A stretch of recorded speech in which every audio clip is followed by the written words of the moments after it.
The sound of the mower hummed steadily beneath the afternoon sun, its rhythmic growl blending with the whisper of wind through the maple trees. Natalie stood by her window, mug of coffee trembling slightly in her hand. The scent of cut grass drifted in, sharp and green, so ordinary yet so jarring. It had been over a year since her husband Jason passed away, but the smallest things still carried his shadow, especially the lawn. He'd always insisted on mowing it himself, joking that no one stripes a yard like a Marine. She hadn't realized how overgrown it had become until the new neighbor, Mrs. Henderson, mentioned a local gardener she could hire, someone named Dominic Reed. Natalie had agreed mostly out of politeness, but now watching him push the mower in smooth, confident lines, she couldn't breathe. From this distance, the angle of his shoulders, the way his shirt clung to his back, even the casual turn of his head, it was all Jason. The resemblance struck her like a physical blow.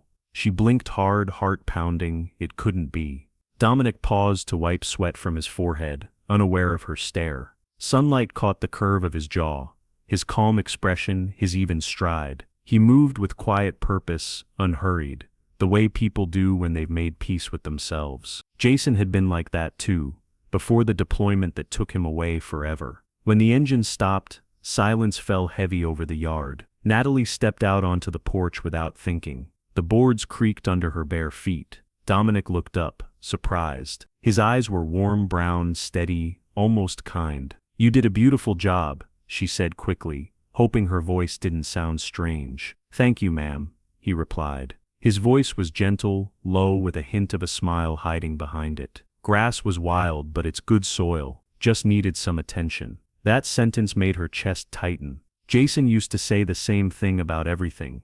Lawns, cars, people. They just need attention, Nat. She swallowed. "Do you work around here often?" "Mostly local clients," he said, removing his gloves. "I keep a few steady jobs. Helps me stay close to home. I'm finishing my degree part-time too." Her eyes flickered to the tattoos along his forearm, lines of script she couldn't read. Jason had worn his Marine number in the same place. For a second she lost track of the moment. "I'm sorry," she murmured. She stopped herself. He tilted his head. What? "You remind me of someone," she said softly. "Someone I lost." The air between them grew still. Dominic's expression softened with understanding, not awkward pity. "Someone important." She nodded. "My husband. He passed last year." "I'm sorry," he said simply. "That kind of loss doesn't really leave, does it?" She didn't answer. Instead she looked past him at the neat green stripes on the lawn, perfect and even. Jason's pattern. "Would you like some lemonade?" she asked, suddenly. "You've been working in the sun." He hesitated, polite but unsure. "I wouldn't want to bother." "It's no bother," she said. "Please." They sat on the porch steps, the air thick with the sweetness of cut grass and lemon. He told her he'd grown up nearby, that he studied architecture but took on yard work to pay tuition and to help his mother, who had early arthritis. He spoke with quiet pride, not complaint. His words carried that same grounded patience Jason used to have. Natalie found herself talking too, about her garden, her late husband's old pickup that still sat in the driveway, about how she couldn't bring herself to sell it. Dominic listened the way few people did anymore, not filling silence, not forcing comfort, just listening. When she trailed off, he said, "You can always tell how much someone loved by what they keep around them." She looked down at her hands, realizing she still wore her wedding ring. The metal felt heavier than it used to. "I guess I've been afraid to let go," she whispered. "Maybe you don't have to let go," he said. "Maybe you just carry it differently." She looked up, startled by the gentleness in his voice. He smiled faintly. "My dad died when I was 14. Mom still sets a plate for him every Sunday dinner. It's her way of saying he's still part of the family." Natalie smiled weakly. "Maybe I'll start doing that." He chuckled. "Just make sure you leave him the good seat." She laughed, genuinely for the first time in months. It startled her. The sound felt foreign, like hearing someone else. As the sun began to dip, Dominic packed his tools into the truck. The air shimmered gold. "I'll come back next week," he said. "You've got good soil, like I said. It just needs time."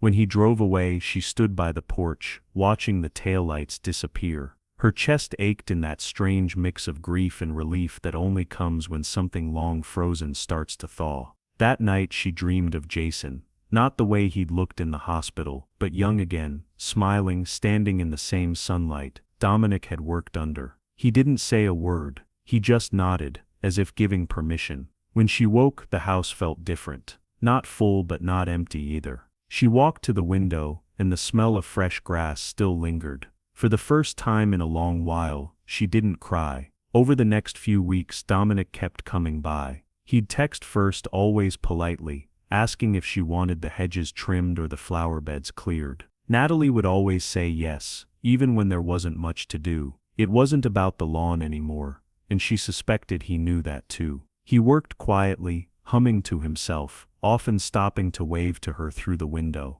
Some afternoons she'd bring out lemonade again, and they'd sit for a few minutes talking about small things. The weather, a new coffee shop downtown, his classes, her favorite novels. It was all so normal, yet every moment felt like it mattered. One warm afternoon, she asked him about the tattoos on his arm. "This one's my dad's handwriting," he said, showing her a line of faded script. "Keep building." He used to say that whenever life fell apart. Did he mean buildings, or just life? She asked. He smiled. "Both, I think." He was a construction foreman.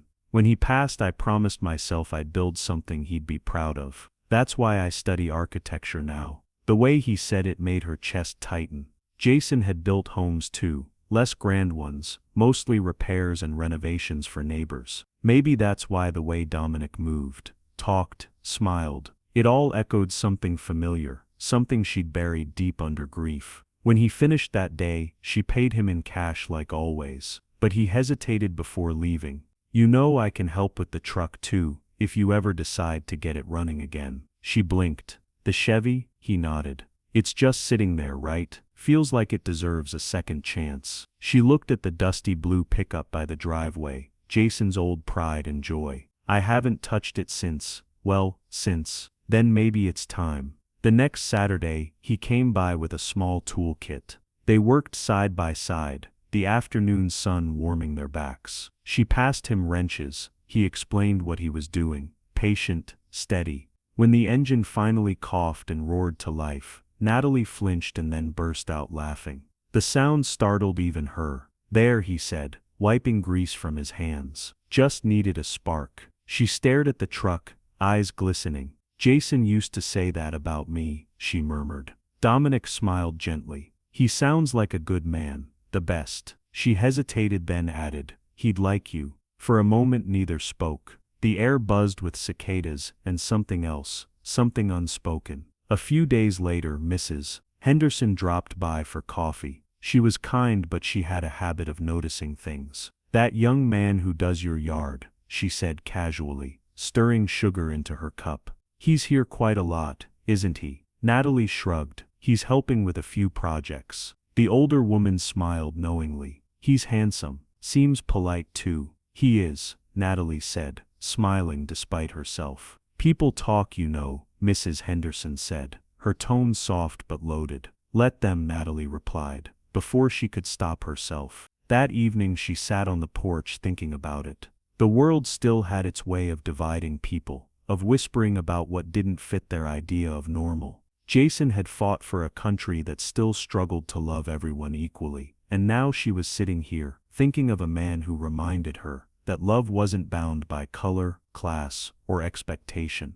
It was bound by kindness. The next morning Dominic arrived earlier than usual. "I brought something," he said, lifting a small radio out of his truck. "You said the silence in the house feels heavy. Thought maybe some music would help." She smiled, touched. "You didn't have to. I wanted to." They spent the morning pruning roses and singing along quietly to an old jazz station. At one point she caught him watching her as she laughed at a song Jason used to love. His gaze wasn't romantic, it was gentle, understanding, almost protective. But there was a flicker of something there neither of them could name. When the sun set, he packed up as usual, but before he left, he turned back. "Nat," he said, using her name for the first time, "I don't mean to cross lines, but I think you're learning to live again." She froze, unsure what to say. He continued, That's a good thing. Don't be afraid of it. Her voice trembled. I thought living again meant forgetting.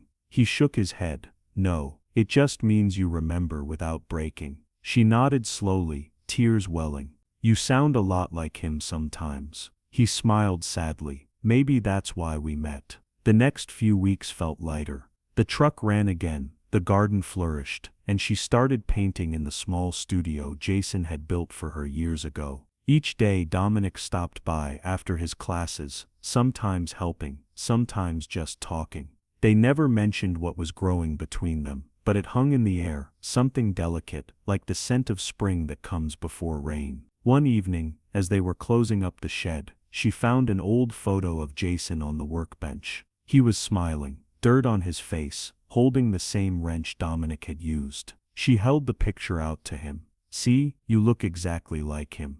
He studied it quietly, then handed it back. Funny thing about resemblance, he said. It's never really about faces, it's about the feeling people leave behind. She looked at him, really looked, and realized he was right. He wasn't Jason, not in voice, not in history, but he carried the same steadiness, the same warmth. As he left that night, she stood on the porch, watching the taillights fade into the distance, just like the first time. But this time, her heart didn't ache. It pulsed with something unfamiliar yet peaceful, hope. It was early autumn, when the air began to turn crisp, carrying the faint scent of wood smoke. The trees that lined Natalie's street blazed with color, crimson, amber, gold. Each morning, she'd watch the leaves fall, and think about how change, when it comes slow enough, can be beautiful. Dominic's visits had become part of her rhythm, like the rising sun, or the hum of her coffee machine. He'd knock on the porch railing, instead of the door, always bringing something small, a book, a plant, a story from school. It wasn't about work anymore, it was about presence. About the quiet comfort of someone who didn't need to fill every silence. One afternoon, he arrived with a small box. I thought you might like this, he said. Inside was a silver keychain shaped like a house, engraved with the words "Keep Building." She turned it over in her hand, smiling.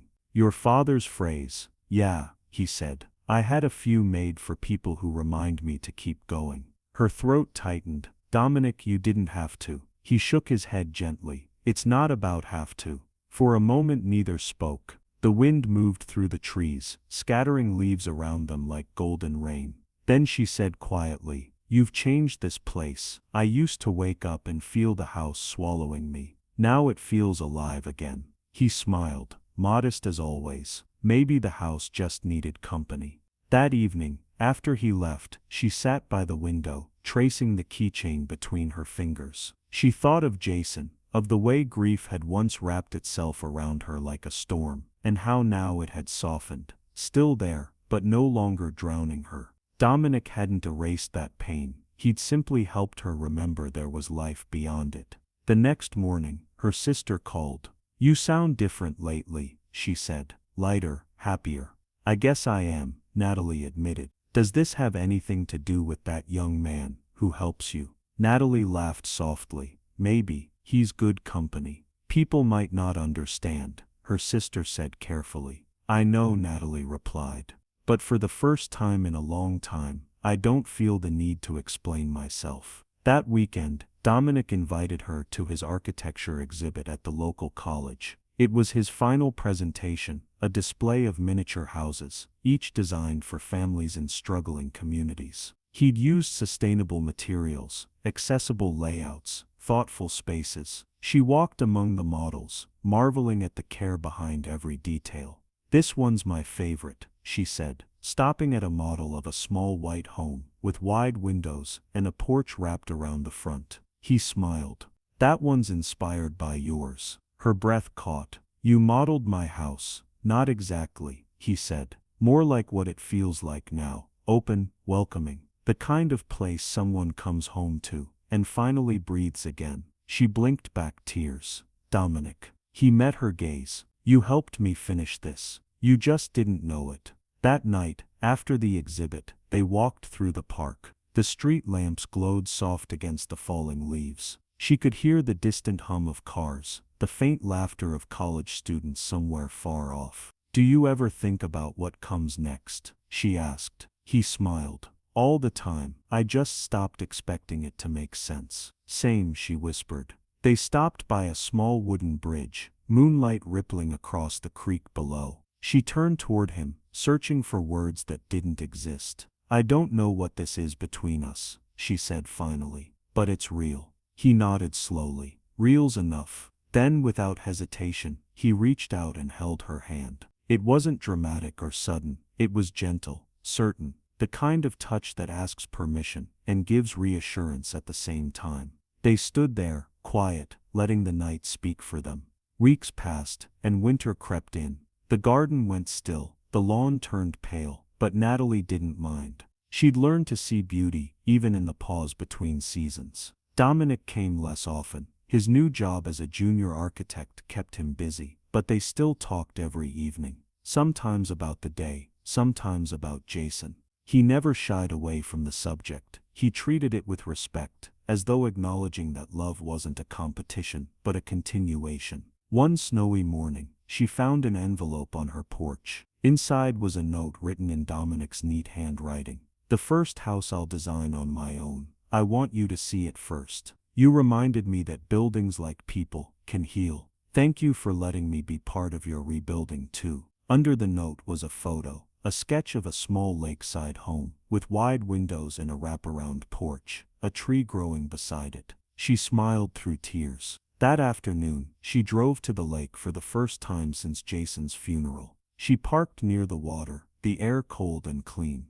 The surface of the lake was half frozen, reflecting the sky in broken silver shards. She stood there for a long while, the wind stinging her cheeks, and whispered, "I kept building, Jason."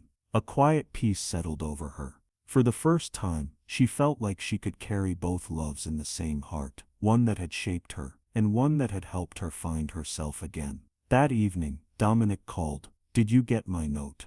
"I did," she said, smiling. "It was perfect." He hesitated. "You sound like you're outside." "I am. At the lake." "I just wanted to tell him I'm okay." There was silence on the line, then his voice, warm and steady. "He'd be proud of you, Nat." She closed her eyes. "I think so too." They didn't need to say more. The wind rustled softly through the phone, and for a moment everything felt aligned. The past, the present, the promise of what might come next. Later, as she walked back to the car, she noticed the porch light of a nearby cabin flicker on. It reminded her of the first night she saw Dominic in the yard. Sunlight on his shoulders, the hum of the mower steady and sure. That sound had once broken her. Now it felt like music. And when she looked up at the stars, she whispered, almost to herself, "Maybe everything really does grow again, if you just keep building."